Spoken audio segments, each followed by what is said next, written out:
एक इलेक्ट्रॉन को निकालने में एनर्जी क्यों लगता है?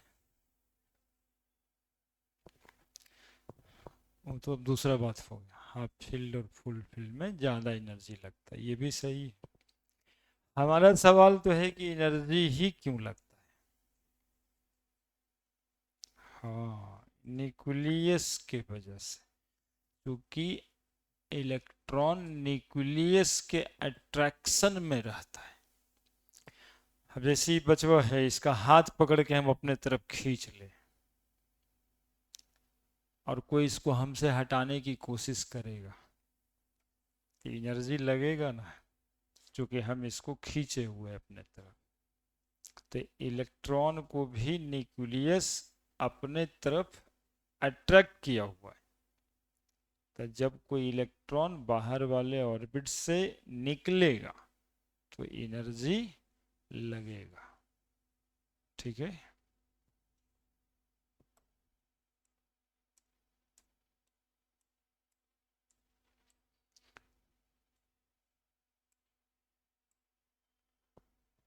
आयोनाइजेशन एनर्जी बनाइए हेडिंग, पीरियोडिक टेबल पढ़ रहे हैं आप लोग।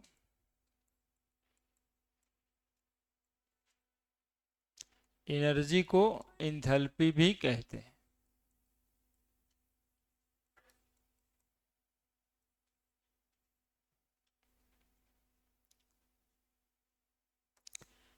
The amount of energy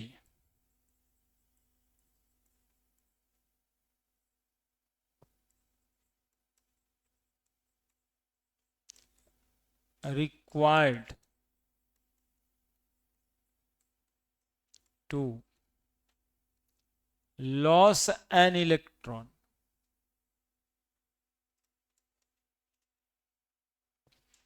by an isolated gaseous atom, isolated gaseous atom from their outermost orbit। Electron निकालना कहाँ से रहता है? आउटर मोस्ट ऑर्बिट से, known as ionization energy।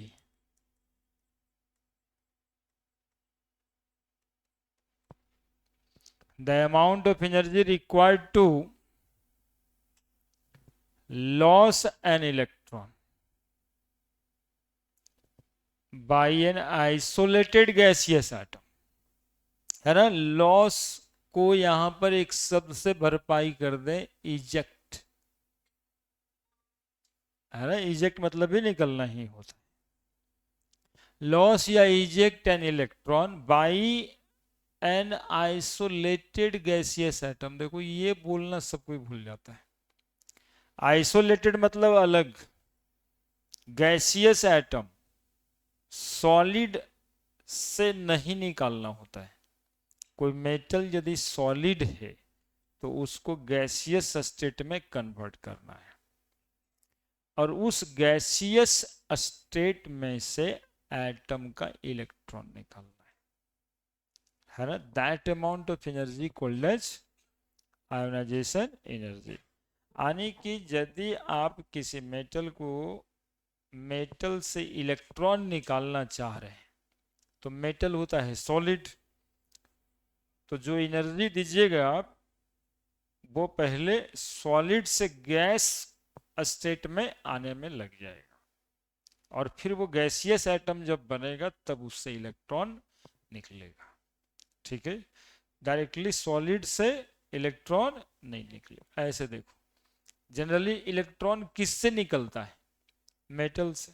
और मेटल का फिजिकल स्टेट क्या होता है? सॉलिड। तो यहां पर एनर्जी लगेगा सबसे पहले मेटल को गैसियस स्टेट में कन्वर्ट करने के लिए। हालांकि इसको आयोनाइजेशन एनर्जी नहीं बोलेंगे, इसको बोलेंगे सब्लिमेशन एनर्जी। समझता है सब सब्लिमेशन? कोई भी सॉलिड को डायरेक्टली गैस में कन्वर्ट करते हैं तो जो एनर्जी लगता है उसको क्या कहते हैं? सॉलिड को डायरेक्टली गैस में कन्वर्ट करने में, सॉलिड को डायरेक्टली गैस में कन्वर्ट करने में। ठीक है, सॉलिड को डायरेक्टली गैस में कन्वर्ट करने में जो एनर्जी लगेगा उसको कहेंगे सब्लिमेशन एनर्जी। अब गैसियस मेटल से जितना इलेक्ट्रॉन आपको निकालना चाहते हैं, 1 2 3 नंबर ऑफ इलेक्ट्रॉन लिखें, है ना। तो मेटल पे पॉजिटिव चार्ज बन जाएगा, n प्लस, एक इलेक्ट्रॉन निकलेगा तो 1 प्लस देंगे, 2 इलेक्ट्रॉन निकलेगा तो 2 प्लस देंगे, 3 इलेक्ट्रॉन निकलेगा तो 3 प्लस देंगे। ये n क्या है, तो नंबर ऑफ इलेक्ट्रॉन। ठीक है, और किसी भी एटम से इलेक्ट्रॉन निकालने में एनर्जी इसलिए लगता है कि सेंट्रल पोजीशन पे न्यूक्लियस होता है और बाहर में इलेक्ट्रॉन्स रहते हैं। ये इलेक्ट्रॉन्स, है ना, ऐसे। अब इसके फोर्स ऑफ अट्रैक्शन में रहता है, क्योंकि ये पॉजिटिव चार्ज है, और electrostatic force of attraction directly proportional to Q1 into Q2 होता है, और बटा आर स्क्वायर होता है। ये डिस्टेंस हो गया आर, यहाँ से लेके यहाँ तक का। और यहाँ पर जो चार्ज है, जो प्रोटॉन है, उसको क्या बोले, Q1, और इलेक्ट्रॉन पे जो चार्ज होगा उसको क्या बोलेंगे, Q2। ठीक है, तो जितना ज्यादा चार्ज रहेगा उतना ज्यादा इसको खींचे रहेगा अपने तरफ, फोर्स ऑफ अट्रैक्शन लगा के। अब आप चाह रहे हैं कि ये इलेक्ट्रॉन को यहाँ से कबाड़ दें, यही ना चाह रहे हैं कि इलेक्ट्रॉन को यहाँ से निकाल दें बाहर। तो जितना फोर्स ऑफ अट्रैक्शन से ये खींचा है उतना ही फोर्स ऑफ अट्रैक्शन तो आपको लगेगा, और जहां फोर्स लग जाता है वहां एनर्जी की बात हो जाती है। कहां से आता है फोर्स, तो एनर्जी क्यों, फोर्स तब एनर्जी क्यों, तो फोर्स वर्क डन बराबर होता है F इंटू एस। जहां फोर्स लगेगा और बॉडी में डिस्प्लेसमेंट होगा तो वर्क डन हो गया। अब वर्क डन मतलब क्या होता है, एनर्जी, इसी वजह से एनर्जी लगता है। जितना इलेक्ट्रिक फोर्स लगेगा इसको, है ना, खींचने में, तो डिस्प्लेसमेंट भी तो होगा ना, इलेक्ट्रॉन्स को निकाल दीजिएगा बाहर, इलेक्ट्रिक फील्ड से बाहर निकाल दीजिए, तो डिस्प्लेसमेंट, तो फोर्स इंटू डिस्प्लेसमेंट बराबर एनर्जी। तो जितना ज़्यादा फोर्स लगेगा उतना ही ज़्यादा हम लोग को एनर्जी लगानी पड़ेगी। ठीक है, लिखिए।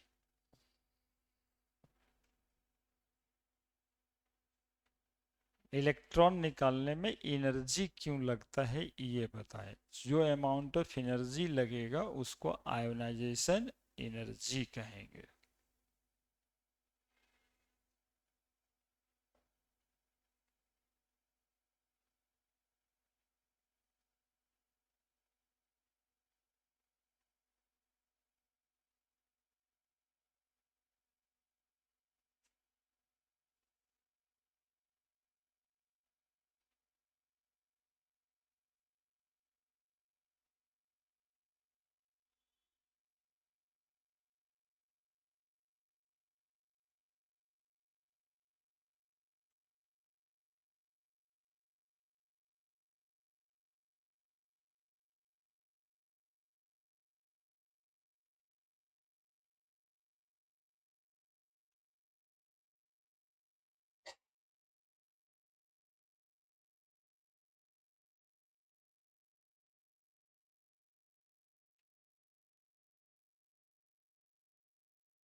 ठीक है, बढ़े आगे,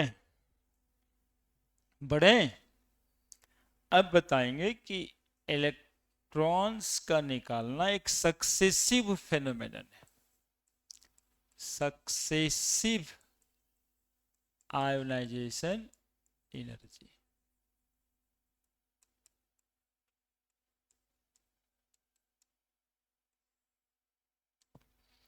ejection of electron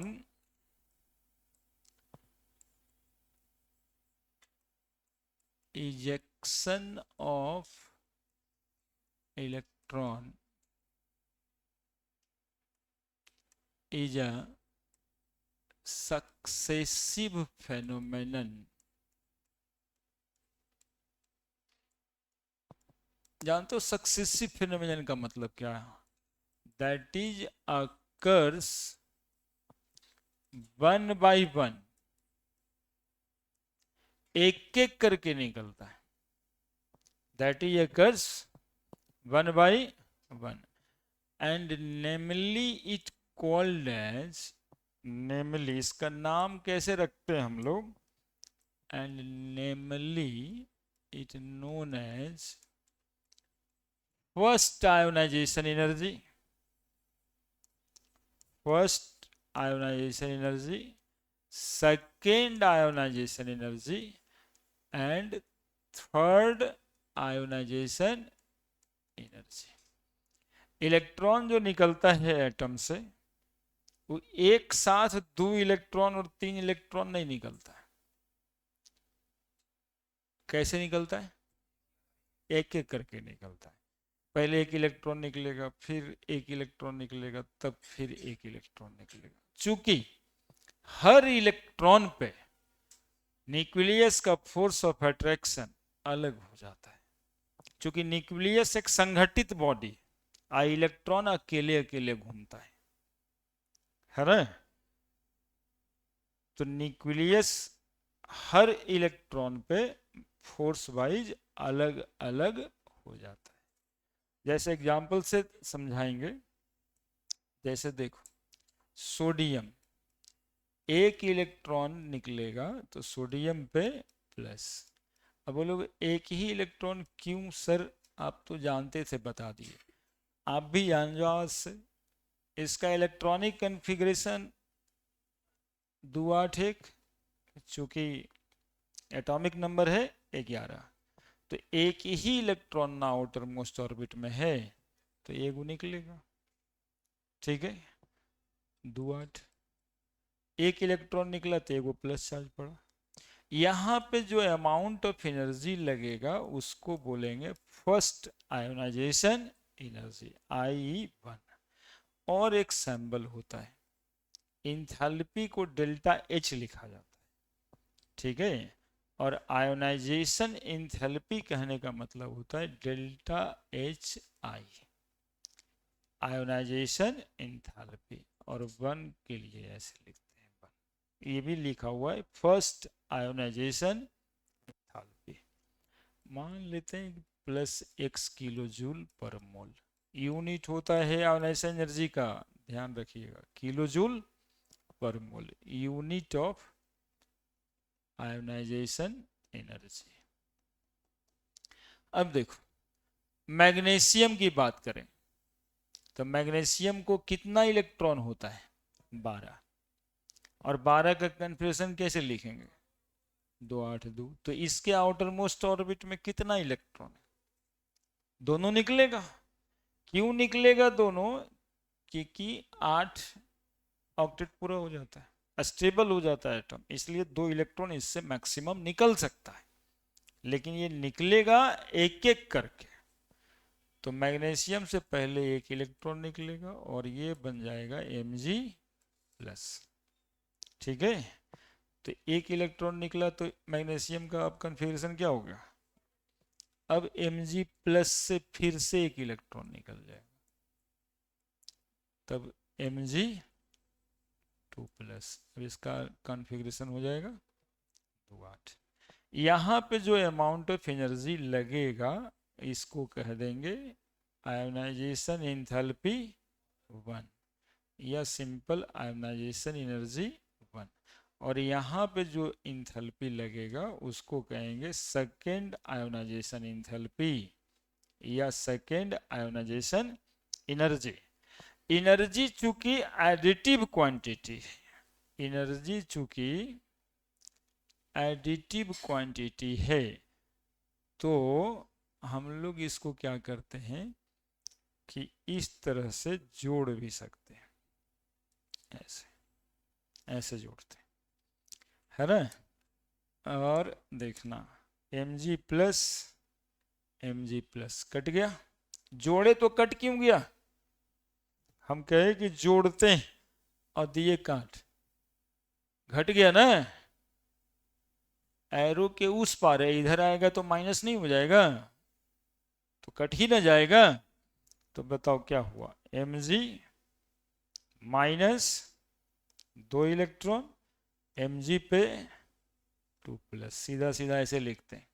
और इसका ऐसे एनर्जी डेल्टा एच बराबर क्या लिखेंगे, मान लो इसका है x किलो जूल, x नहीं मानो, x तो उसका मान ही लिए थे, मान लो इसका है p किलो जूल पर मोल और इसका है q किलो जूल पर मोल, तो टोटल अमाउंट ऑफ एनर्जी कितना लगेगा, P plus Q kilo joule per mole, है ना।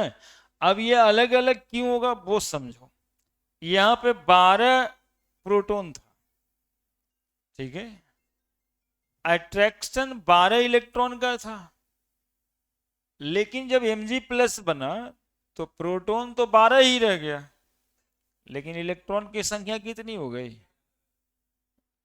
तो देखिए चेंज हो गया। तो जैसे जैसे ये बदलता रहेगा हर बार फोर्स ऑफ अट्रैक्शन बदल जाएगा, इसलिए आयोनाइजेशन एनर्जी भी बदल जाएगा। लिखिए जिसमें 3 इलेक्ट्रॉन निकलना होगा उसमें first ionisation energy, second, third, जैसे अल्मुनिया एग्जाम्पल।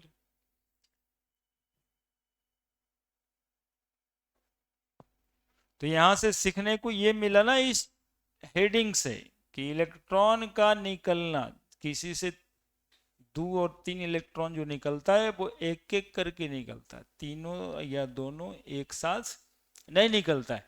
तो हम लोग ऐसा लिखते थे तो पहले, और अभी बाद में भी लिखेंगे, तो ये मैथ है, गलत नहीं है, ये मैथ हो जाता है, केमिस्ट्री इसकी ऐसी है, ठीक है, क्योंकि मैथ तो सब जगह लगता है तो मैथ लगा दिए।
लिख दिए?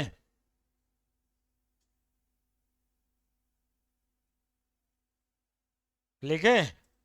इलेक्ट्रॉन का निकलना एक एक करके होता है। H I total, I T लिख देना। एक साइन कन्वेंशन भी है, साइन कन्वेंशन भी है। अलग से लिख देना।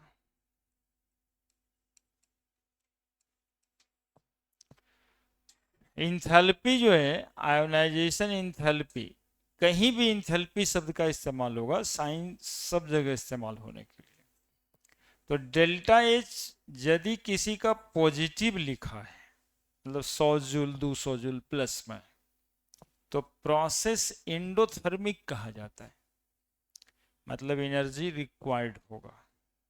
ठीक है, एनर्जी क्या होगा? रिक्वायर्ड होगा। और जिस भी प्रोसेस में एनर्जी रिक्वायर्ड होता है केमिस्ट्री में, उस प्रोसेस को क्या कहते हैं? एंडोथर्मिक प्रोसेस कहते हैं। ये यहां पे ही नहीं, सब जगह के लिए बता रहे। और यदि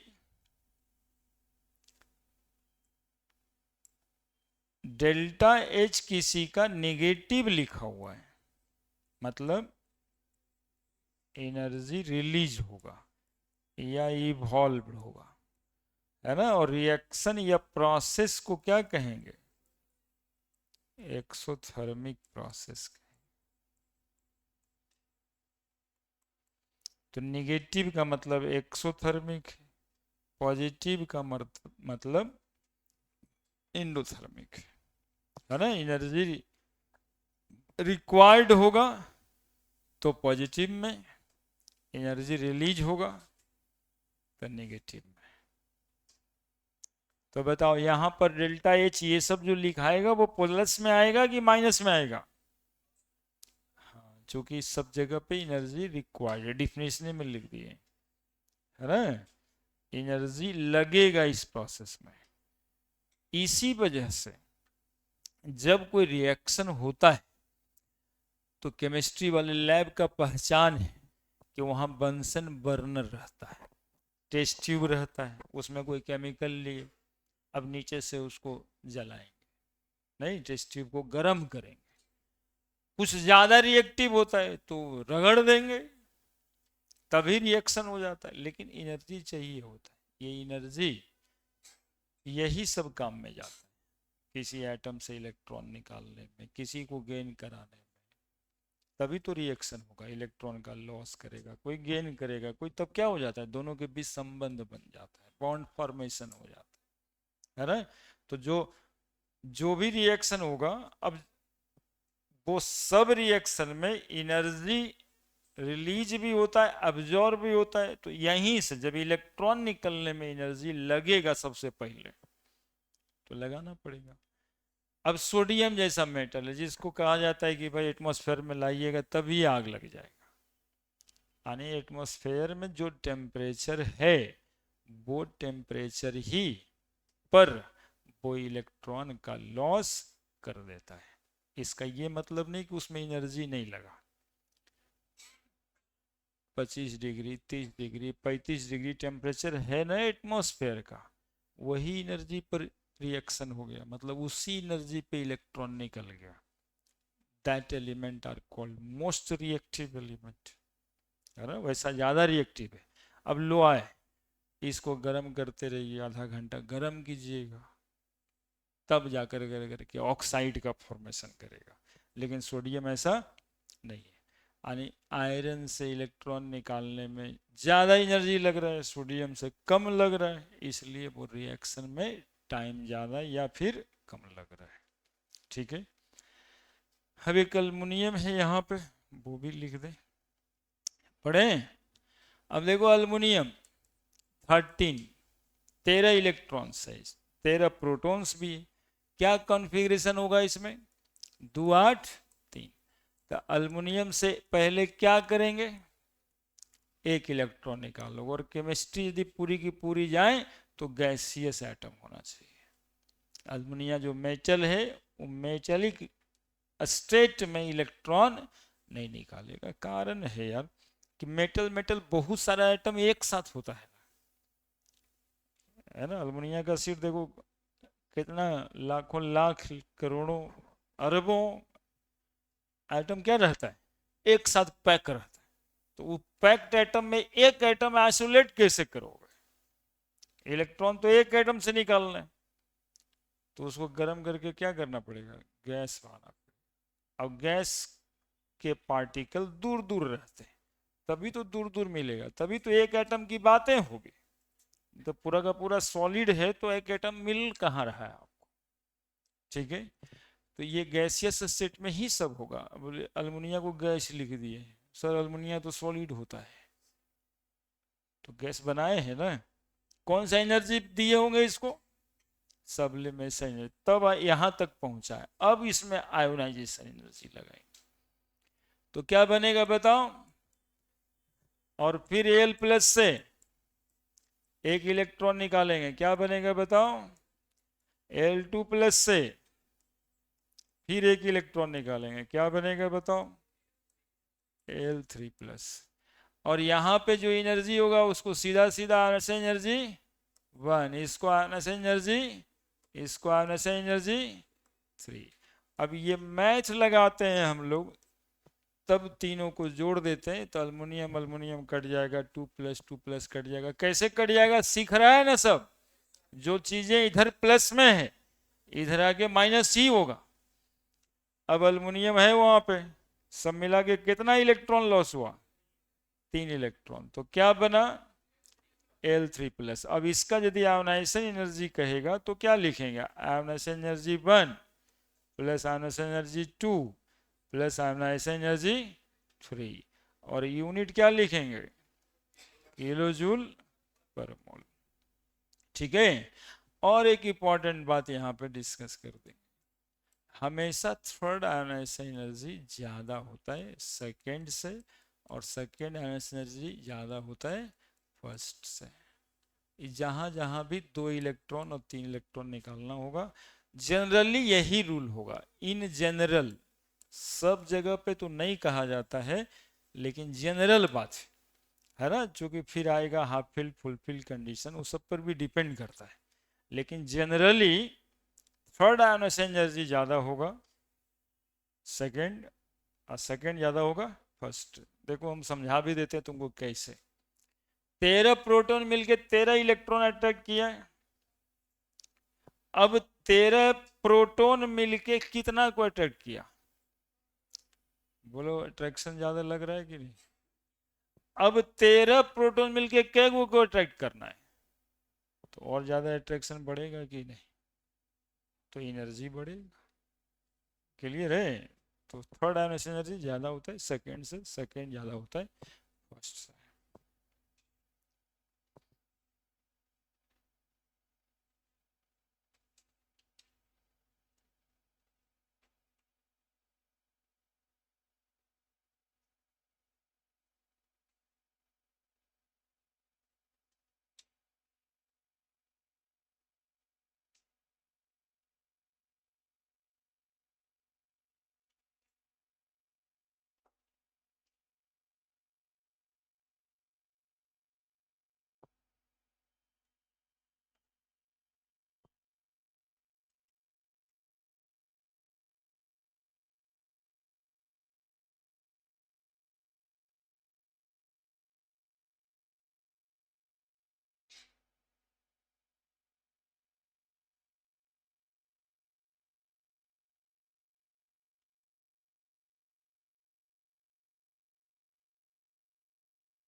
ठीक है, ठीक है, समझ गया सब बात।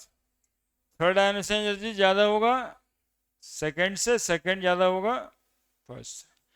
अब आयनाइजेशन एनर्जी किस किस बात पे डिपेंड करता है, हम लोग को कैसे पता चलेगा किस में एनर्जी ज़्यादा लगेगा इलेक्ट्रॉन निकालने में और किससे एनर्जी कम लगेगा, है ना। मैग्नीट्यूड नहीं जानना रहता है कि कितना एनर्जी लगेगा, लेकिन ये जानना रहता है कि किस में ज़्यादा लगेगा और किस में कम लगेगा। तो ionisation energy depends on,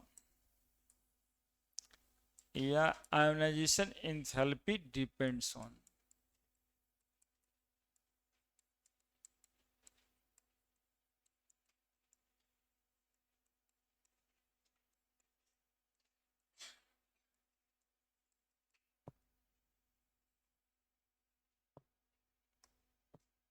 depends on, पहला समझते जाना, न्यूक्लियर चार्ज। न्यूक्लियर चार्ज किसको बोलते हैं? न्यूक्लियर चार्ज जब भी कहा जाए तो आप समझना एटॉमिक नंबर या number of proton, number of proton. Proton का मतलब पॉजिटिव चार्ज, ठीक है। तो न्यूक्लियर चार्ज यानी पॉजिटिव चार्ज ज्यादा तो फोर्स ऑफ अट्रैक्शन ज्यादा, और फोर्स ऑफ अट्रैक्शन ज्यादा तो इलेक्ट्रॉन का निकालने में एनर्जी भी ज्यादा ही लगेगा। क्या? देखो ऐसे लिखते हैं, न्यूक्लियर चार्ज ज्यादा इंक्रीज कर रहा है तो फोर्स ऑफ अट्रैक्शन इंक्रीज कर रहा है ना। डायरेक्टली ऐसे सोचो कि न्यूक्लियर चार्ज बढ़ने से फोर्स ऑफ अट्रैक्शन, कौन लगा रहा है फोर्स ऑफ अट्रैक्शन? न्यूक्लियस लगा रहा है, पॉजिटिव चार्ज लगा रहा है। किस पर लगा रहा है? तो force of attraction bye nucleus on electron.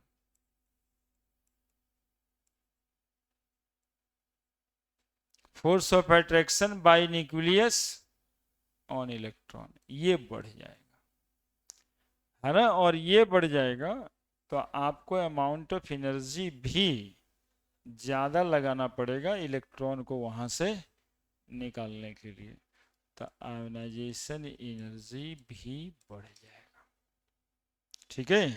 यानी कि यू कैन से कि ionization energy directly proportional to nuclear charge, है ना। Ionization energy directly proportional to जितना न्यूक्लियर चार्ज उतना ज़्यादा एनर्जी। एग्जाम्पल से समझाएं, एग्जाम्पल्स सुनोगे, सुनोगे। Lithium, beryllium, boron, carbon, nitrogen, oxygen, fluorine.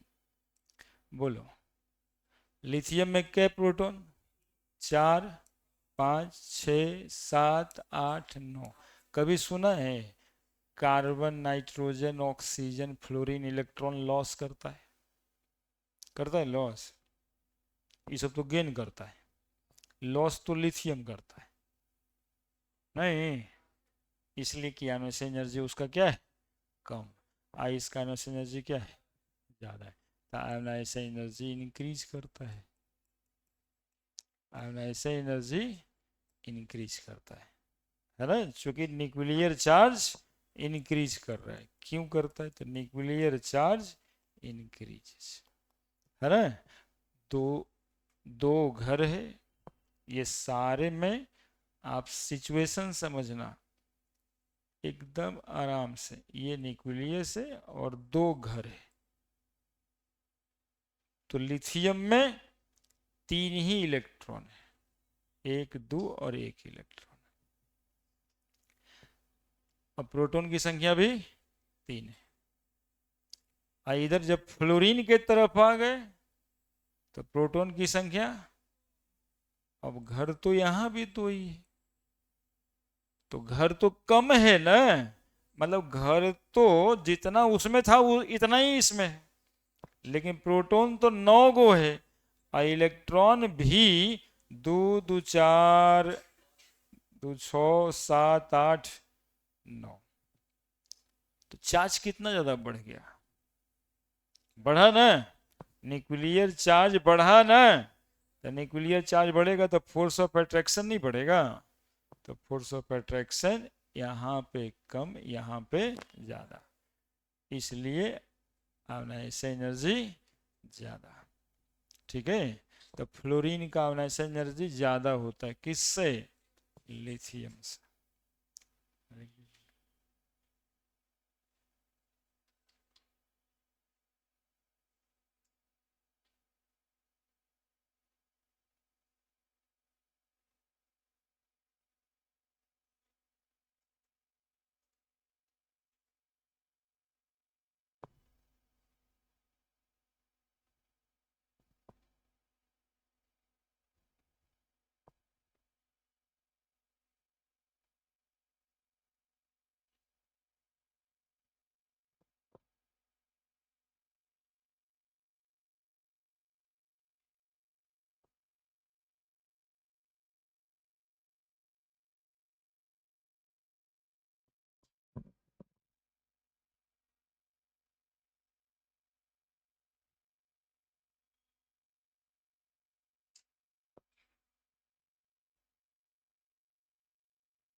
ठीक है, न्यूक्लियर चार्ज बढ़ेगा तो आयोनाइजेशन एनर्जी बढ़ेगा। पिछले दिन बताए थे एटॉमिक रेडियस घटेगा, है ना, एटॉमिक रेडियस घटेगा तो घट ही रहा है, रेडियस घटेगा तो अच्छा ही है ना, फोर्स ऑफ अट्रैक्शन बढ़ जाता है, ये directly proportional to Q1 Q2 by, तो ये बढ़ रहा है और ये तो घट ही रहा है, ये घटेगा तो यही ना बढ़ेगा, दोनों ही तरफ से सही, दिक्कत क्या है। दूसरा, बढ़े, लिखना सब बात, एग्जाम्पल फिर देंगे, ये अभी ट्रेंड पूरा सही नहीं है, जनरली सही है, मतलब बढ़ता ही है लेकिन बीच बीच में कुछ बात भी है, क्यों है ये आएगा ना, तो हम लोग जनरली देखता होगा अभी तक कोई केमिस्ट्री में एक्सेप्शंस का बात किए हैं, को फलानमा एक्सेप्शन है, जब कारण उसका है तो एक्सेप्शन क्यों है, जब हमारे पास कारण नहीं होगा तो उसको कहा जाएगा कि फलना एक्सेप्शंस में, ठीक है, अदरवाइज कारण है तो एक्सेप्शंस नहीं है, तो अभी बोले हैं जनरली ये इंक्रीज करेगा, बीच में कुछ होगा भी, क्या होगा यही देखने के लिए बने रहना है। दूसरा, नंबर ऑफ ऑर्बिट, जिसको ही आप एटॉमिक रेडियस भी बोल सकते हो, ऑर्बिट बढ़ता है तो एटॉमिक रेडियस भी बढ़ता ही है ना, क्या अब देखो, ionization energy inversely proportional to number of orbit, या फिर अब यो बटा नहीं समझ जाना, ऊपर लिखी दिए, नहीं तो बटा समझ गया तो ऊपर चल जाएगा, ऊपर चल जाएगा तो डायरेक्टली हो जाएगा, इसलिए यहीं तक। Ionization energy inversely proportional to number of orbit या एटॉमिक रेडियस। कारण लिथियम, सोडियम, पोटेशियम में आप देखे थे पिछले दिन, लिथियम और सोडियम पोटेशियम दो को घर बनाएंगे, घरों बना के तो आप लोग को बहुत परेशान करते हैं ना, हर बार स्ट्रक्चर ही बना देते हैं। सोडियम में कितना घर, तो 2, 8, 1, परेशान करते हैं जी घर बना के। अरे ज्यादा समझाने के लिए घर बनाते हैं कि विजुअलाइज हो जाए, हवा में बात ना हो। 2, इसमें 8 और इसमें 1, अगले में 4 घर होगा इसी तरीके से। 2, 1, 1, 2, 1, 2, 3, 4, 5, 6, 7, 8 और 1। बताओ ये दूरी बढ़ता हुआ नहीं दिखाई दे रहा है क्या, ये दूरी, ये दूरी, तो दूरी जब बढ़ता है तो फोर्स घट जाता है, inversely proportional to R square. तो नंबर ऑफ ऑर्बिट बढ़ेगा तो फोर्स ऑफ अट्रैक्शन घटेगा और इलेक्ट्रॉन को निकालना आसान हो जाएगा। ठीक है, मानो हम न्यूक्लियस हैं, कोई उंगली पकड़ के खड़ा है, कोई यहाँ कलाई पकड़ के खड़ा है, कि हुनिये पकड़ लिया है ना, अब कोई गर्दनिये धर लिया है, तो एनर्जी तो ज़्यादा और कम सब जगह पे लगेगा। उंगली है जैसे झाड़ देंगे छूट जाएगा, तो ये वैसे ही है, न्यूक्लियस यहाँ है, ये उंगली की तरफ आ रहा है ना, यहाँ से निकालना है, मतलब गर्दनिये धरना है इसका, निकलेगा वो जल्दी, तो जलाना ही पड़ेगा, खत्मे काहे न हो जाए, कबड़िए काहे न जाए, लेकिन यहाँ पकड़ेगा तो छूटेंगे नहीं है, मतलब हाथा कबाड़ लेगा कोई क्या, भले जमीन से उखड़ जाएगा। उसी तरह का बात सोचना है कि यहाँ से इलेक्ट्रॉन कैसे निकालेंगे, तो बहुत ही एनर्जी लगेगा, जितना कोनमा में रहेगा लेकर के अपना चलते रहेंगे क्या, तो नंबर ऑफ ऑर्बिट बढ़ेगा तो आयोनाइजेशन एनर्जी घट जाएगा। क्यों घट जाएगा, तो कहेंगे force of attraction, number of orbit increases तो force of attraction decreases, force of attraction decreases. कौन किस पे लगा रहा है अट्रैक्शन, न्यूक्लियस लगा रहा है इस इलेक्ट्रॉन पर, ठीक है, तो ये डिक्रीज कर जाएगा, तो फोर्स ऑफ अट्रैक्शन डिक्रीज करेगा तो आयोनाइजेशन एनर्जी भी डिक्रीज ही करेगा। यानी ऐसे से ऐसे जाएंगे ना तो आयोनाइजेशन एनर्जी क्या होगा, डिक्रीज करेगा। ये भी बता दिए, एक बार और बताएंगे ट्रेंड्स में।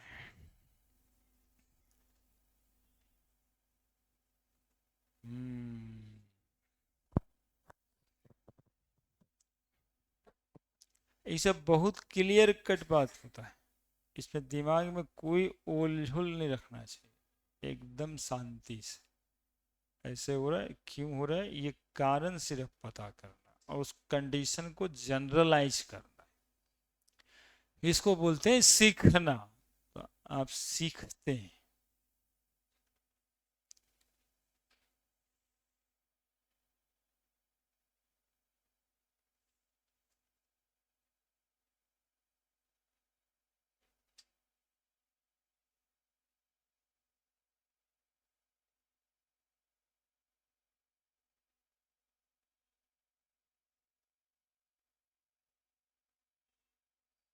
केवल आप डेली आते रहिए, हम सिखा ही देंगे, ये वाला काम आप करिए, बाकी हम सिखाएंगे।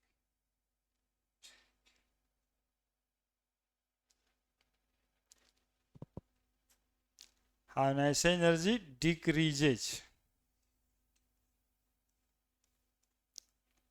अब लिथियम का, सोडियम का, किसका आयोनाइजेशन एनर्जी कितना होगा तो दिखाई दे ही रहा है कि सोडियम का कम होगा, पोटेशियम का उससे भी कम होगा। ठीक है,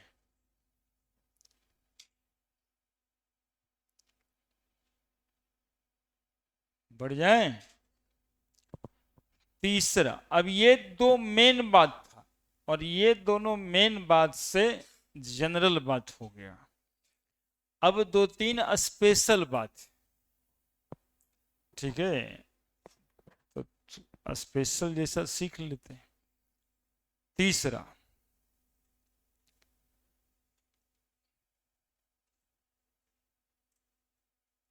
पिछले दिन बताए होंगे वो स्क्रीनिंग इफेक्ट, जिसमें इलेक्ट्रॉन्स ज्यादा होने से, देखो पोटेशियम में इधर उतना रिमार्केबल नहीं होता है, लेकिन रिमार्क होता है, लेकिन आगे जाकर के बहुत ज्यादा रिमार्केबल हो जाता है। अभी सोडियम में 11 वो है, पोटेशियम में 19 और उसके बाद 37 इलेक्ट्रॉन। तो इलेक्ट्रॉन इलेक्ट्रॉन भी तो आपस में रिपल्सन करता है ना। इलेक्ट्रॉन इलेक्ट्रॉन्स भी आपस में रिपल्सन करता है, और ये रिपल्सन जितना ज्यादा होगा इलेक्ट्रॉन का निकालना उतना ही आसान हो जाएगा। नहीं, जैसे घर में परिवार सब लड़ते रहे तो घर में के बजाय जा कर के बाहर में चौखट पे सूत जाता है लोग, उसको उठा के ले आना कितना आसान है ना। तो उसको तो कुछ करने नहीं, उठा के ले चलिए।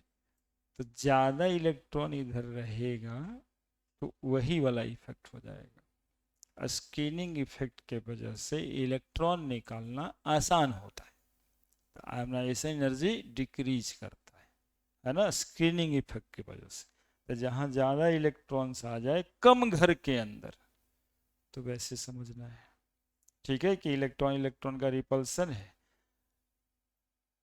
इसलिए एनर्जी यहाँ पे उसके कंपैरिजन में कम लगेगा। जब ये कॉम्परेटिव बात आएगा ना, फलना और फलना के बीच कंपैरिजन होगा, तब ये सब स्पेशल बातें आएगा। ठीक है, जनरल बात यही। तीसरा, स्क्रीनिंग इफेक्ट।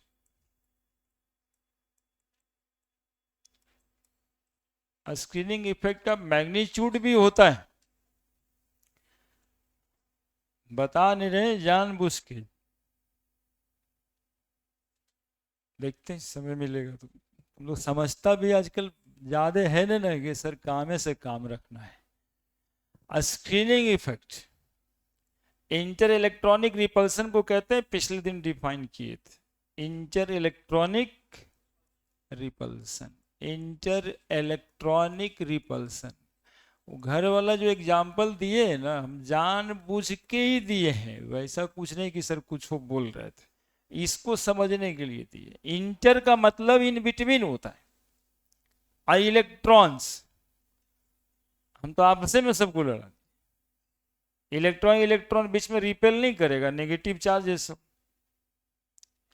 नहीं तो जाके देखो घर में 4-5 औरत है, देखो चाची चाची चाची चाची कितना हो रहा है, खटिया लगा के बाहर सोना पड़ता है, तो उठा के लेके जाने में कितना आसान है। अट्रैक्शन तो है ही, ये न्यूक्लियस कर रहा है, लेकिन रिपल्सन भी तो है, तो वो इलेक्ट्रॉन को ले जाना क्या करेगा, आसान करेगा। बस स्क्रीनिंग इफेक्ट को यहीं से समझना है। Screening effect more, screening effect increases ionization energy, and ionization energy inversely proportional to screening effect. तो एक शब्द और आ जाता है जो दो शब्द मिला के बना है, पिछले दिन डिफिनेशन बताए थे, इफेक्टिव न्यूक्लियर चार्ज। वो अलग कोई तीसरा के बाद चौथा नहीं लिखना है, दो चीज है इसमें। न्यूक्लियर चार्ज अट्रैक्ट कर रहा होता है सबको अपने तरफ, और स्किनिंग इफेक्ट रिपेल कर रहा होता है। हम जैसे आपको अट्रैक्ट कर करके यहां समझाने में लगे और आप लोग रिपल्सन में लगे, तो वो हमारा अट्रैक्शन का फोर्स जितना होना चाहिए उतना नहीं होगा, कुछ घट जाएगा। ठीक है। लेकिन यदि इफेक्टिव न्यूक्लियर चार्ज की बात करें तो यहाँ पे लिख देते हैं। इफेक्टिव न्यूक्लियर चार्ज को कैसे दिखाते हैं? जेड पे स्ट्रिक देते थे, जेड स्ट्रिक, चूंकि जेड एटॉमिक नंबर है ना, तो जेड माइनस स्लेटर्स कांस्टेंट। ठीक है। और इफेक्टिव न्यूक्लियर चार्ज भी यदि बढ़ता हुआ दिखाई देता है तो आयोनाइजेशन एनर्जी तो बढ़ेगा ही।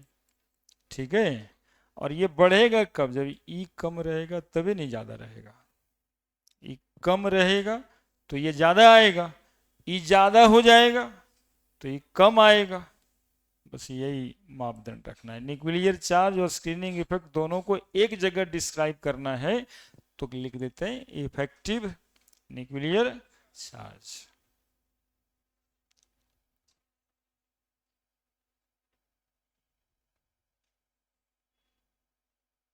इसलिए जो अंदरूनी रिपल्सन है ना, उसको भी कम नहीं समझना है। ऐसे ऊपर ऊपर से पता नहीं चलता है, दैट इज जनरल बात।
ठीक है, पढ़े।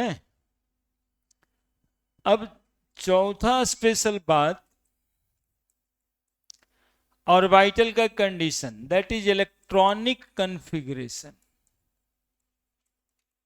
इलेक्ट्रॉनिक कॉन्फ़िगरेशन पे भी आयोनाइजेशन एनर्जी डिपेंड करता है। इलेक्ट्रॉनिक कॉन्फ़िगरेशन पर भी आयोनाइजेशन एनर्जी डिपेंड करता है। और आपको पता है कि half filled and full filled atomic orbitals are more stable. हालांकि हम कारण भी बताए हैं एटॉमिक स्ट्रक्चर में क्यों मोर स्टेबल। फिलहाल जानना है, half filled and full filled atomic orbitals are more stable. जिसका ऑर्बिटल सारा भरा हुआ है या आधा पूरा भरा हुआ है वो स्टेबल ज्यादा होता है। तो जब स्टेबल ज्यादा होगा तो इलेक्ट्रॉन निकाल पाना उस ऑर्बिटल से ज्यादा एनर्जी लगेगा, थोड़ा संभव कम होगा। तो जहां हाफ फील्ड और फुल फील्ड एटॉमिक ऑर्बिटल की बात आए तो वहां पे एनर्जी देखना पड़ेगा। ठीक है। तो इलेक्ट्रॉनिक कन्फिग्रेशन में किस बात पे डिपेंड करता है? तो लिखेंगे since half field and fulfilled atomic orbital is more stable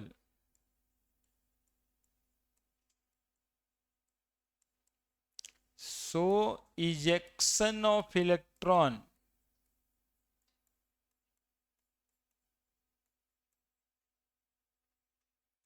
from these orbital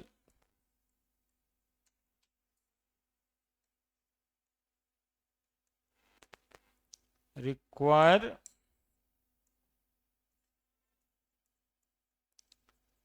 more amount of energy। मतलब ज्यादा होगा आयोनाइजेशन एनर्जी। इसको समझने के लिए थोड़ा एग्जाम्पल देना ही पड़ेगा। जैसे आप बेरिलियम, पहले देख लीजिए एग्जाम्पल 4,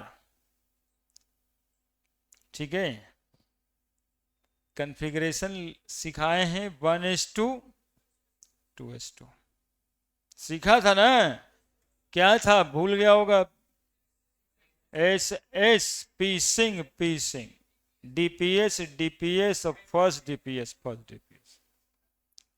तो एस में 2 इलेक्ट्रॉन, 2s में भी 2 इलेक्ट्रॉन, तो 2s ऑर्बिटल जब बनाते हैं तो ऐसे बनाते हैं और ऐसे। बोरोन 5 इलेक्ट्रॉन, 1:2:2 तो 2p1 2p में 3 घर होता है। एस में 1 घर होता है, पी में 3, डी में 5 और एफ में 7 घर होता है। लेकिन इलेक्ट्रॉन इसमें कितना है? अब बताओ, ये फुलफिल्ड ऑर्बिटल है कि नहीं? इसमें मैक्सिमम 2 इलेक्ट्रॉन ही रहना चाहिए और 2 इलेक्ट्रॉन है। लेकिन ये पी ऑर्बिटल में तो 6 या 3 रहना चाहिए ना, हाफ फील्ड और फुल फील्ड में। एक वो है। अब पूछेगा सवाल, देखो क्या है कि इलेक्ट्रॉन निकालने में एनर्जी ज्यादा कहाँ लगेगा, बेरिलियम में कि बोरोन में? बेरिलियम। हो गया, full filled orbital require more amount of energy. तो आयोनाइजेशन एनर्जी किसका ज्यादा है? बेरिलियम का ग्रेटर देन बोरोन। दूसरा एग्जाम्पल आप देखो, नाइट्रोजन 1:2:2 7 इलेक्ट्रॉन होता है।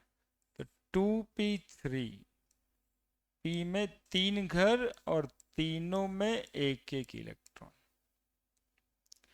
ऑक्सीजन 8, 1:2:2p4, तो 3 घर तो रहेगा ही, 1 2 3 और 1 4। अब बताइए, ये हाफ फील्ड कंडीशन है, ये हाफ फील्ड ऑर्बिटल है। अब इलेक्ट्रॉन निकालना है तो ये तो हाफ फील्ड नहीं है, ये इलेक्ट्रॉन तो बेचारा ऐसे पड़ा है। हाफ फील्ड तो ये है, तो इसकी एनर्जी क्या है? ज्यादा। ये स्टेबल क्या है? ज्यादा। तो एनर्जी यदि आप इलेक्ट्रॉन निकालने में पूछ रहे हैं, नाइट्रोजन में ज्यादा कि ऑक्सीजन में ज्यादा? तो नाइट्रोजन की आयोनाइजेशन एनर्जी ज्यादा होगी किससे? ऑक्सीजन से। ये हाफ फील्ड और फुल फील्ड एटॉमिक ऑर्बिटल के वजह से। और जहां जहां हाफ फील्ड और फुल फील्ड केस आएगा, वहां वहां सब जगह ये कॉन्सेप्ट लगेगा, खाली वो दोनों में नहीं।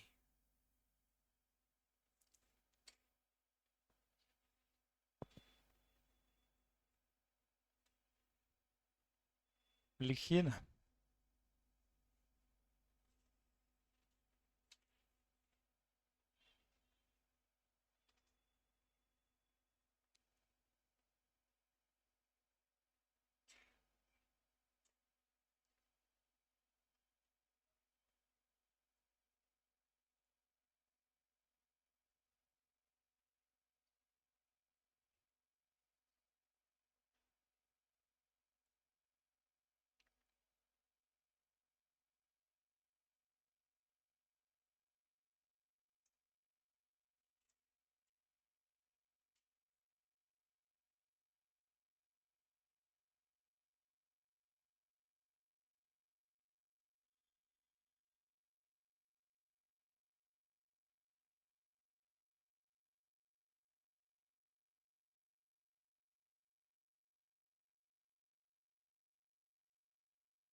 ठीक है, बढ़े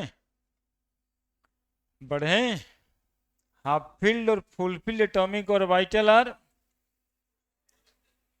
so they require more amount of energy to eject an electron, है ना।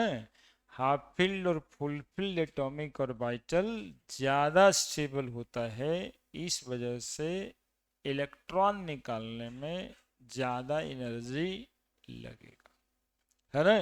भरल पूरल घर वाला कॉन्सेप्ट, हाफ फील्ड और फुल फील्ड, एगो भरल है एगो पूरल है, यहां से इलेक्ट्रॉन निकालना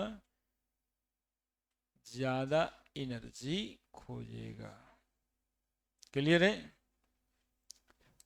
पांचवा, पेनिट्रेशन इफेक्ट।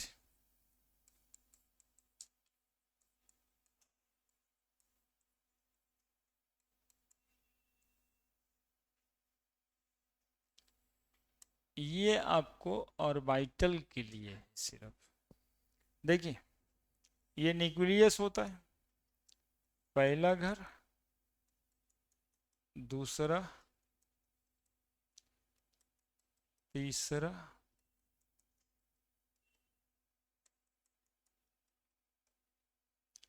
चौथा।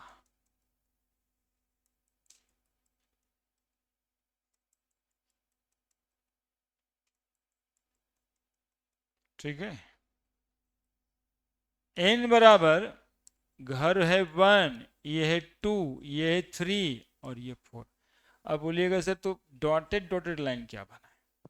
तो 1 है तो 1s ना है, और 2 में 2 रहता है, 2s 2p, 3s 3p 3d, 4s 4p 4d और 4f। दिखाई दे रहा है। तो अब बात ये उठता है कि ऑर्बिट तो 4 ही है, तो सर हम ये कैसे पता करेंगे कि 4s से इलेक्ट्रॉन निकालने में ज्यादा एनर्जी लगेगा कि 4p से, कि 4d से, कि 4f से, 3s से, कि 3p से? ये कॉन्सेप्ट से ये पता चल जाएगा। पेनिट्रेशन मतलब होता है धसा हुआ, धसा हुआ इफेक्ट ही है, घुसा हुआ, पेनिट्रेट किया। ठीक है, तो न्यूक्लियस के तरफ ऑर्बिटल धसा हुआ है, न्यूक्लियस के तरफ ऑर्बिटल धसा हुआ है।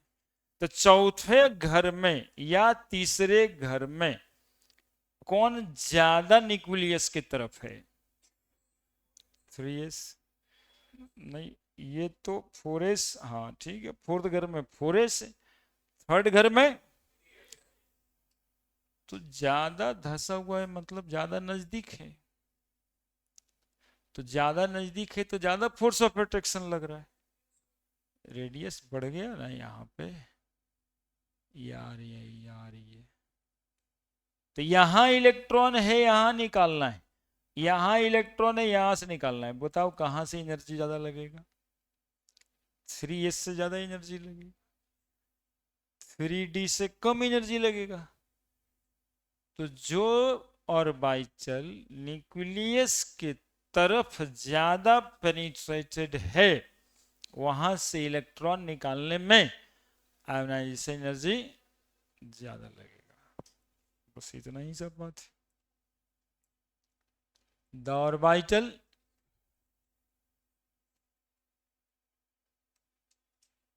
which more penetrated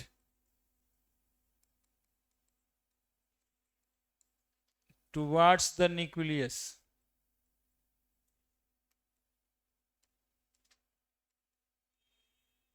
of an atom,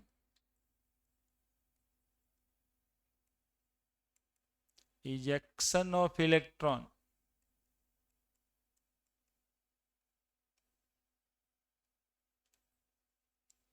from such orbital require more amount of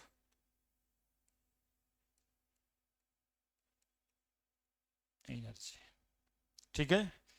अब जैसे आयोनाइजेशन एनर्जी कहाँ ज़्यादा लगेगा कहाँ कम लगेगा, तो बताओ 4s में ज़्यादा लगेगा, 4p 4d 4f, है ना। 3s से ज़्यादा लगेगा, 3p 3p 3d। 2s में ज़्यादा लगेगा, 2p में कम लगेगा। ये इजेक्शन आने इलेक्ट्रॉन्स निकालने की बात हो रही। तो कुल मिला के ये 5 बात पे आयोनाइजेशन एनर्जी डिपेंड करता है। Nuclear charge, number of orbit या एटॉमिक रेडियस, स्क्रीनिंग इफेक्ट, और half filled full filled atomic orbital, और ये पेनिट्रेशन इफेक्ट। किस ऑर्बिटल से इलेक्ट्रॉन निकालने में ज़्यादा एनर्जी लगेगा, ये एकदम से ऑर्बिटल पे चला गया। अब इसके नीचे कुछ कुछ होता कहाँ है ना। वो पहला था तो ऑर्बिट पे बात हो रही थी, अब ऑर्बिटल पे भी हो।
ठीक है, बड़े। अब देखना है trends of ionization energy in periodic table, कैसे घटता और कैसे बढ़ता है। फिर देख लेंगे ग्राफ। देखिए trends of ionization energy in periodic table. नहीं लिखे थे, बोलना है ना, पूछते हैं उन्हीं के लिए जो नहीं लिखे थे। लिखिए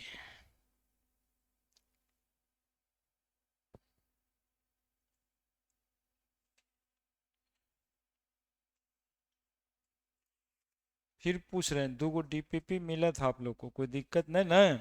तो अगले दिन 2 ठो और देंगे जिसमें एटॉमिक रेडियस आयोनाइजेशन एनर्जी वगैरह अरेंज करना रहेगा।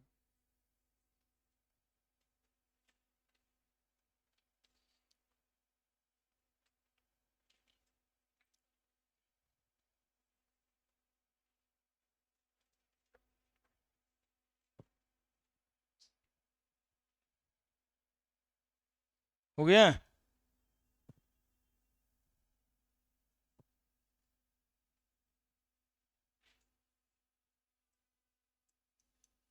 हो गया।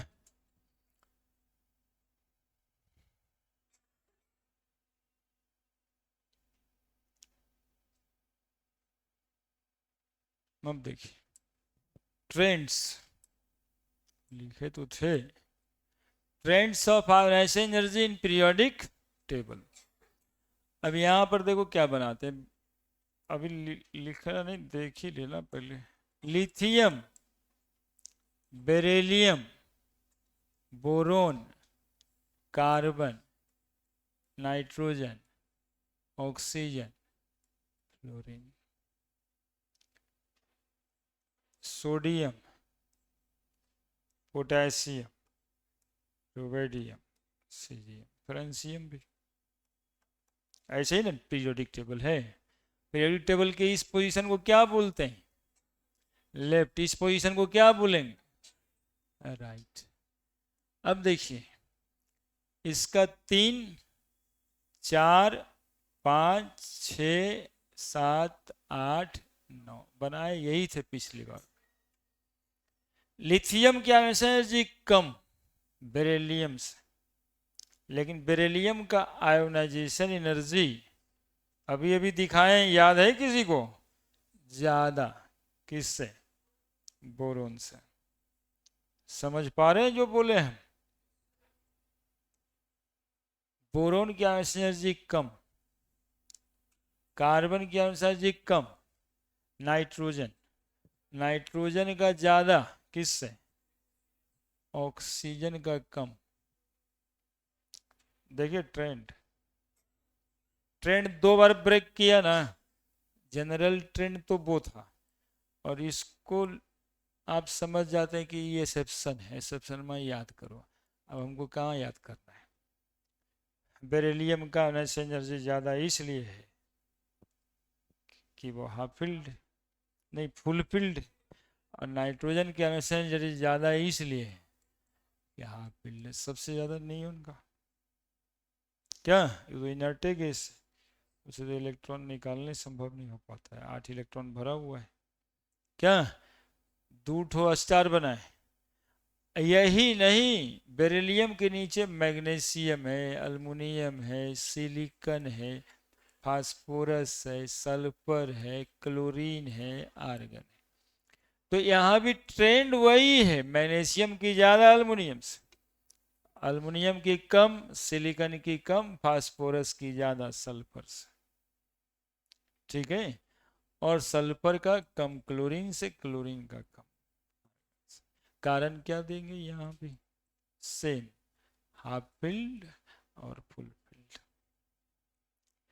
तुम्हारा जितना क्वेश्चन बनता है ना, इतना ही में खत्म है। Nitrogen, phosphorus, oxygen, sulphur arrange करने आता है, नहीं तो oxygen, sulphur, chlorine, fluorine arrange करने आता है। ये arrange according to ionization energy, है ना, ज्यादा और कम। अब नीचे जाएंगे तब तो नंबर ऑफ ऑर्बिट बढ़ता है। इसका तो बहुत सिंपल फंडा है, 11, 19, 37, 55, 87। इसमें 2 बात होता है, दोनों अगेंस्ट में जाता है। एक तो नंबर ऑफ ऑर्बिट बढ़ता है, और दूसरा स्क्रीनिंग इफेक्ट भी बढ़ता है। स्क्रीनिंग इफेक्ट बढ़ने से इफेक्टिव न्यूक्लियर चार्ज घट जाता है ना। तो दोनों बात तो पॉजिटिव में चला गया कि आने से एनर्जी डिक्रीज करेगा, तो इधर जाने से आयोनाइजेशन एनर्जी डिक्रीज करेगा, डिक्रीजेज। रीजन सब लिखवा दिए। पहला तो कहेंगे नंबर ऑफ ऑर्बिट इंक्रीजेज, ठीक है। एटॉमिक रेडियस कोई कह दे तब ये भी इंक्रीजेज। वही पूछा स्क्रीनिंग इफेक्ट, स्क्रीनिंग इफेक्ट भी इंक्रीजेज, है ना। तो effective nuclear charge, nuclear charge नहीं, इसी के लिए पढ़ना रहता है इफेक्टिव न्यूक्लियर चार्ज, है ना। इफेक्टिव न्यूक्लियर चार्ज घटेगा, न्यूक्लियर चार्ज तो बढ़ रहा है, प्रोटॉन की संख्या तो बढ़ रही है, लेकिन इफेक्टिव न्यूक्लियर चार्ज घटेगा। क्योंकि आपसे में इतना लड़ाई कर रहा है कि गांव से बाहर खटिया लगाना पड़ रहा है ना। तो ये बातें, इसलिए रिजेक्शन ऑफ इलेक्ट्रॉन आसान है। इधर से इधर जाएंगे तो जनरल ट्रेंड में बोला जाएगा आयोनाइजेशन एनर्जी इंक्रीजेज। और इसमें ज्यादा कारण नहीं लिखना रहता है, एक रीजन बस, न्यूक्लियर चार्ज इंक्रीजेज। और यहाँ पे न्यूक्लियर चार्ज या इफेक्टिव न्यूक्लियर चार्ज दोनों लिख सकते हैं, क्योंकि इफेक्टिव न्यूक्लियर चार्ज भी बढ़ रहा है।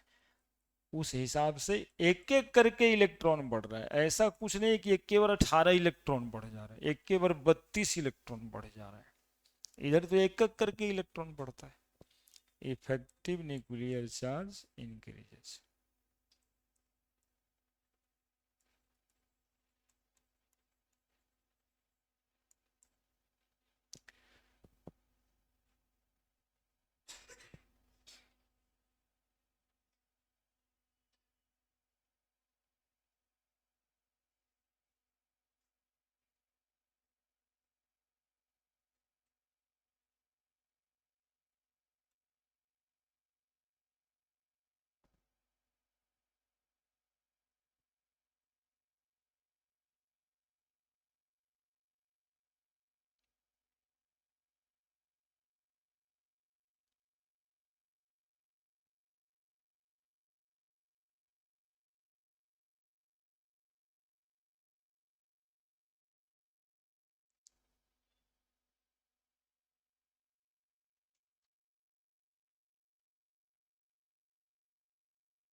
हो गया?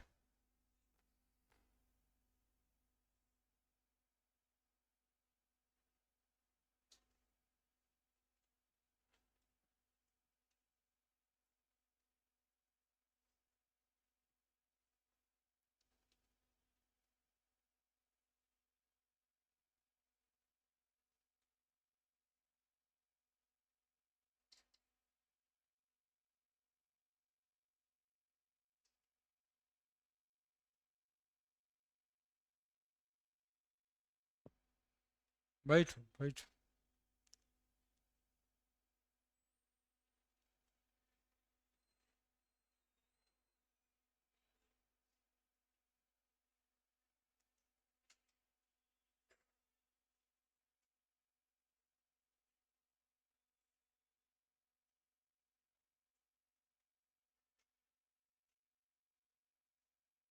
हो गया? अब देखिए, यही सब करिए।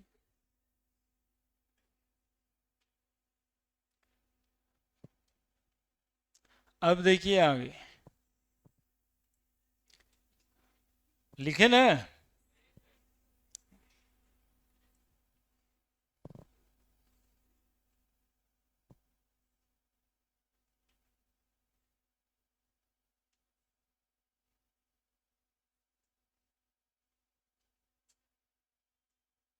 मोबाइल को ना साइलेंट रखिए, पैकेट में रखिए, नहीं तो वाइब्रेशन में रखिए। पैकेट में हिलेगा तो मजा भी आएगा, दूसरे को पता भी नहीं चलेगा।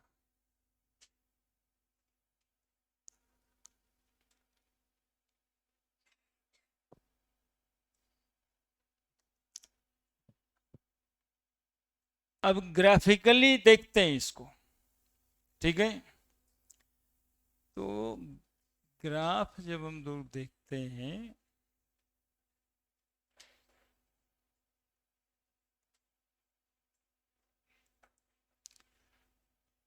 तो पीरियड में जब देखते हैं तो लिथियम था सबसे पहले। लिथियम आयोनाइजेशन एनर्जी है इधर, और इधर एटॉमिक नंबर है। लिथियम यहां पे, बेरिलियम, बेरिलियम का ज्यादा था, अब बोरोन का उससे कम था।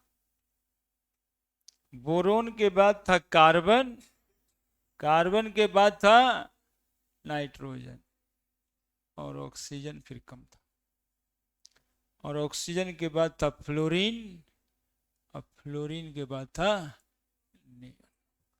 Lithium, beryllium, boron, carbon, nitrogen. Carbon यहाँ पे, nitrogen, oxygen, fluorine, neon. Atomic number पढ़ रहा है। लिथियम की एनर्जी एक rough idea 520 kilo joule per मोल से स्टार्ट हो जाता है। बेरिलियम करीब करीब लिखेंगे, आपको भी नहीं याद रखना है, 900 किलो जूल पर मोल, और ये 800। अब एग्जैक्ट किताब से मिलाओगे तो सही नहीं मिलेगा, मतलब कुछ आगे बेसी मिलेगा, जैसे 900 की जगह 899 रहेगा, वो 800 लिखे 800 दूर रहेगा। लेकिन एक रफ आइडिया दें, आपके भी दिमाग में चला जाएगा कि उसका 900 बताए थे सर और इसका 800। कैसे बताए थे हम बता दिए ना, एग्जैक्टली 899, ये 802 है, तब छोड़ दीजिए।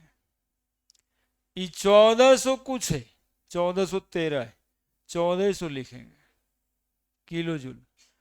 ये 1326 के करीब में हम 1300 लिखेंगे। समझ रहे हैं, पता तो चल रहा है ना ज्यादा और कम कितना।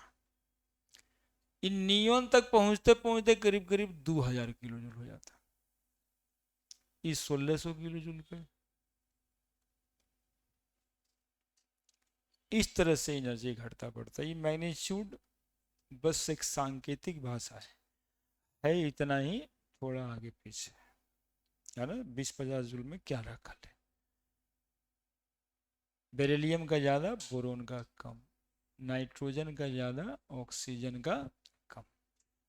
ये मेन ट्रेंड ब्रेकर है, ठीक है। क्यों ब्रेक किया है ये ट्रेंड, ब्रेक क्यों किया ये बोलेंगे, फुल फील्ड, ये कंडीशन फुल फील्ड का, और ये कंडीशन हाफ फील्ड का, ठीक है।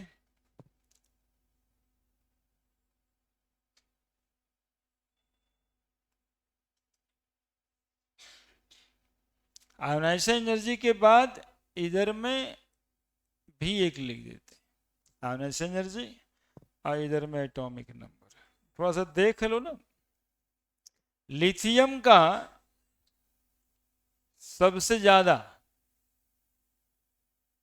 सोडियम का उससे कम, पोटेशियम का उससे भी कम, caesium, lithium, sodium, potassium, rubidium, caesium, lithium का एटॉमिक नंबर है 3, सोडियम का है 11, पोटेशियम का 19, रुबेडियम का 37, सीजियम का 55, इसका 87। देखो कितना मौका है पूरा एलिमेंट को याद रखने का। पोटेशियम के आसपास में 400 something kilo joule of amount of energy, और सीजियम तक आते आते 300 हो जाता है। जबकि लिथियम का कहां से स्टार्ट किए थे 520। ये 400 से 300 में इतना से इतना एलिमेंट आ जाता है, और 100 अकेले दुएगो में घट गया, और 100 में चारों आ गया। किस वजह से, स्क्रीनिंग इफेक्ट के बढ़ने से। अरे आसान हो गया इलेक्ट्रॉन को खींचना यहाँ पे, ठीक है। यहाँ पे कम जो एनर्जी, ये थोड़ा सा आईटी मॉड्यूल टाइप क्वेश्चन है, एडवांस में भी आ सकता है कि एनर्जी तो डिक्रीज करता है नीचे जाने से, लेकिन ये डिक्रीमेंट जो है रुबिडियम सीजियम में बहुत कम देखा जाता है, मतलब बहुत कम वैल्यू से डिक्रीज कर रहा है तो बोल देंगे कि भैया वहां पे लफड़ा है है ना, वो लफड़ा है। जितना पहले डिक्रीज करता उतना बाद में नहीं करता।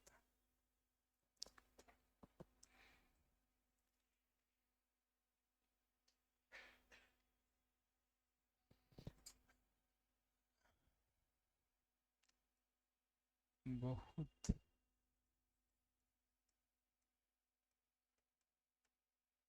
ये है एग्जैक्ट यहाँ पे थोड़ा सा जब बात आगे का करना पड़ेगा तो थोड़ा सा ये करना पड़ेगा। फ्रेंशियम एक्चुअली में रेडियो एक्टिव होता है, तो उसका केमिस्ट्री फ्रेंशियम का नहीं डेटा है, सीजियम का है। 419, 403, 375। उसको याद बात नहीं करना है, उससे बातों को समझना है सिर्फ। ये ना कि अब डेटा सर लिख दी तो अब रट रहे हैं कि वो 420 था 520 था, ये सब बेकार बात है। बेकार बात था तो पढ़ाई क्यों बेकार था, इसलिए पढ़ाई कि आपके दिमाग में जाए हाँ घट रहा है, क्योंकि मैग्नीट्यूड से घटता और बढ़ता हुआ आप ज़्यादा समझते हैं इसलिए लिखें। ठीक है फिर।